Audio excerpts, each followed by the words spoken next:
Bienvenido al canal de Narraciones Budismo. Clásicos Tibet. Rangyung Dorje. Tercer Karmapa. El tratado distinguiendo conciencia y sabiduría. Namshe Yeshepa Gepa. Traducido por Upasaka Losang Gyatso. Homenaje a todos los Budas y Bodhisattvas. Yo conseguí una comprensión completa a través de oír y de contemplar las enseñanzas. Entonces moré en la soledad para involucrarme en el progreso de meditación. Yo descubriré aquí el tipo de realización que surgió en aquella época.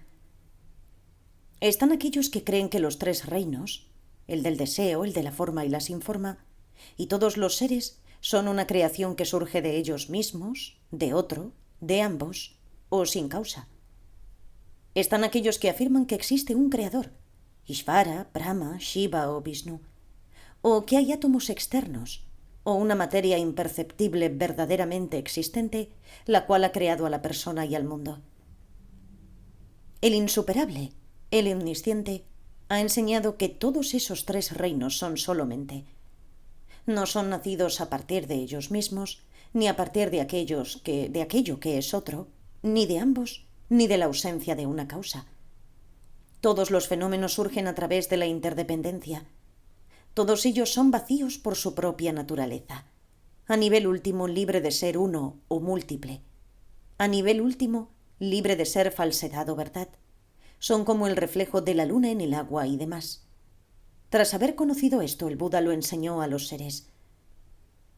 ¿De qué fuente surgen el engaño y la ausencia de engaño? Yo he entendido la naturaleza de la originación dependiente, de la misma forma en la que uno ve su propio reflejo en un espejo, y en que conoce que hay fuego porque hay humo. Y yo lo describiré aquí claramente. Las 5 consciencias de los sentidos crean las aflicciones debido al apego y rechazo a las formas, sonidos, olores, sabores y lo tangible. ¿Qué son estos objetos de los sentidos? Si los sabios lo examinan correctamente, ellos sabrán que no hay nada, cosas tales como los átomos y demás, que exista externamente por sí mismo como algo distinto de la cognición.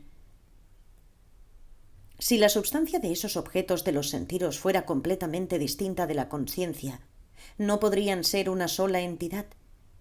Una conciencia inmaterial no manifestada no crea substancia material. Por lo tanto, una relación en la que la última surja de la primera no puede existir. Con esta visión de que los objetos de los sentidos son algo distinto a la conciencia, sería ilógico que los objetos de los sentidos aparecieran a partir de la conciencia, puesto que no tendrían ninguna conexión. Por lo tanto, todas estas diversas apariencias no existen como objetos de los sentidos que sean distintos de la conciencia. Su surgimiento es como la experiencia del autoconocimiento. Todas las apariencias, desde las partículas indivisibles hasta las formas más vastas, son mente. Esto significa que si nada existe externamente y de forma separada, entonces Brahma y el resto no pudieron ser los creadores. La relación entre la conciencia mental y los fenómenos mentales es como la experiencia de un sueño. La mente se enfoca en los fenómenos y entonces llega a pegarse a ellos, pero los fenómenos carecen de toda realidad verdadera. Estas 6 conciencias, las apariencias de los objetos de los sentidos y de los seres, el apego a un yo, la cognición, todas las apariencias manifestadas, no son creadas por nada que sea distinto de ellas. No son creadas por ellas mismas, ni creadas por ellos y otros, ni por la ausencia de ambos. Por lo tanto, tal como el victorioso ha enseñado, toda la existencia cíclica y el nirvana son solo mente.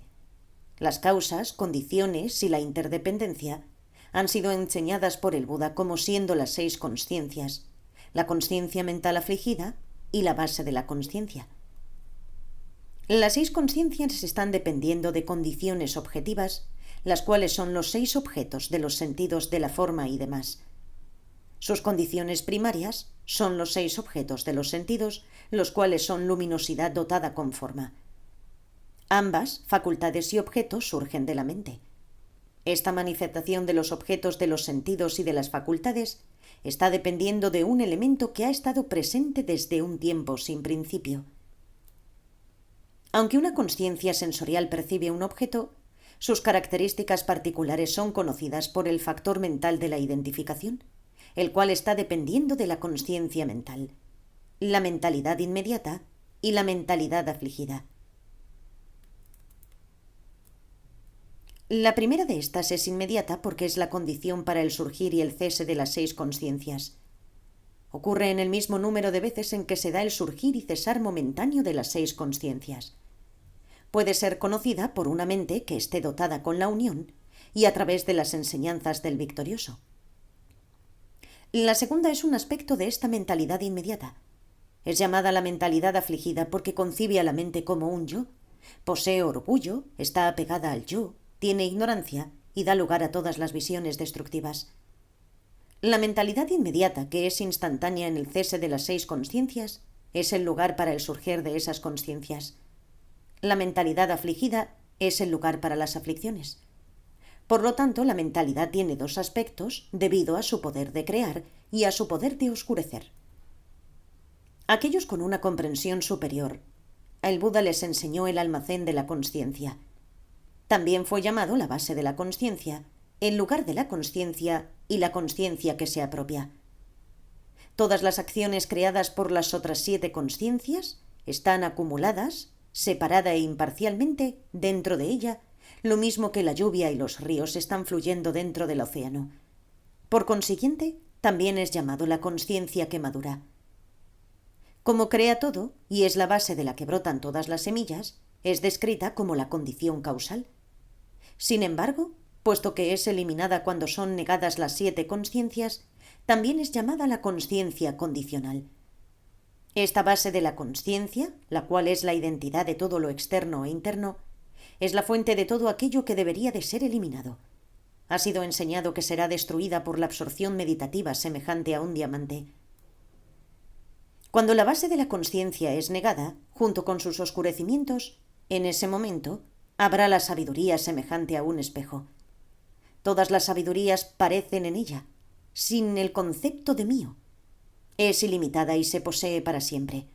Realiza todo lo que ha de ser conocido, sin estar dirigiéndose hacia ello. Es descrito como el cuerpo de la verdad, porque es el fundamento para todas las sabidurías. La mentalidad afligida es vencida por la absorción meditativa libre de miedo. Las aflicciones son completamente eliminadas en los senderos de la visión y meditación. La consiguiente ausencia de aflicciones, la ausencia de existencia cíclica y nirvana, está descrita como la sabiduría de la igualdad. La mentalidad inmediata es llamada el sostén, porque sostiene a las 6 consciencias. Es llamado pensamiento porque da lugar a los pensamientos. Es derrotada por la comprensión correcta y por la absorción meditativa semejante a una ilusión. Cuando la gran paciencia es obtenida, debido a la transformación de las percepciones y el percibidor, hay una manifestación de las tierras puras, la sabiduría de todos los tiempos y una actividad total y no obstruida. Los pensamientos involucrados en esto, al ser transformados, se convierten en sabiduría discriminativa.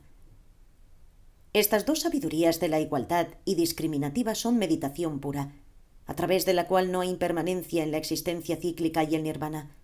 Es la posesión de la paz, amor y compasión, la manifestación de varios cuerpos y el dar enseñanzas a los séquitos. El mandala de la melodía del gran Dharma es manifiesto y también un tesoro de todas las absorciones meditativas y las fórmulas esotéricas. Esto es llamado el cuerpo de gozo. La transformación de las 5 consciencias de los sentidos y el aspecto de la consciencia mental son dirigidos hacia ellos.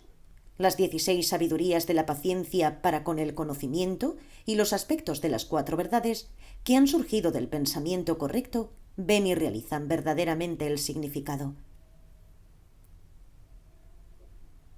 Las 5 consciencias de los sentidos son transformadas cuando hay una involucración con todos los objetos de los sentidos y el poder y la posesión de las 12 cualidades de todos los niveles de los bodhisattvas se desarrolla 100 veces. Cuando esto es desarrollado en su máxima extensión, se convierte en la sabiduría de la realización. Esta sabiduría realiza el beneficio para todos los seres a través de una incalculable, inconcebible y variedad de emanaciones a través de todos los reinos. Esto es el gran cuerpo de emanación. De este modo, La mente, la mentalidad y las consciencias de los sentidos son transformadas en los tres cuerpos y en su actividad. Están completamente presentes dentro del mandala del reino de la realidad libre de complicación, sin existencia cíclica, nirvana o comienzo, sin ser único o múltiple. Esto es llamado el cuerpo de esencia. En algunas otras escrituras, el victorioso enseñó esto como siendo el cuerpo de la verdad. Entonces, la sabiduría semejante a un espejo es descrita como el cuerpo de sabiduría y las otras dos sabidurías como siendo los dos cuerpos de la forma. La budeidad es la manifestación de la naturaleza de las 5 sabidurías y los 4 cuerpos. Eso que posee las manchas de la mente, mentalidad y las consciencias es descrito como la base de la consciencia. Lo que es inmaculado es la naturaleza de Buda. El Buda ha enseñado que la verdad del sendero es la posesión del poder de los seres nobles, que nace a partir de la conceptualización purificada, la cual derrota a los pensamientos impuros. Los ignorantes vagan dentro del océano de la existencia cíclica porque no han realizado esta naturaleza última. En una nave distinta del Mahayana, ¿cómo podría llegar a alcanzarse alguna vez la otra orilla? Que puedan todos los seres realizar este significado, que puedan todos realizar el significado de este texto, que puedan comprender en base a escuchar las enseñanzas, que puedan desarrollar convicción en base a la reflexión y que entonces sean capaces de realizar el significado de las enseñanzas del Buda a través de la meditación. El tratado distinguiendo conciencia y sabiduría fue compuesto en el lugar de retiro de Dechen Teng por Rangjung Dorje en el primer día del 10º mes lunar del año del cerdo 1323. Traducido al castellano y anotado por el ignorante y falto de devoción Upasaka Losang Gyatso, editado el 20 del 5 del 2015. Narrado por Cristina Ingrid P. Gracias por escuchar.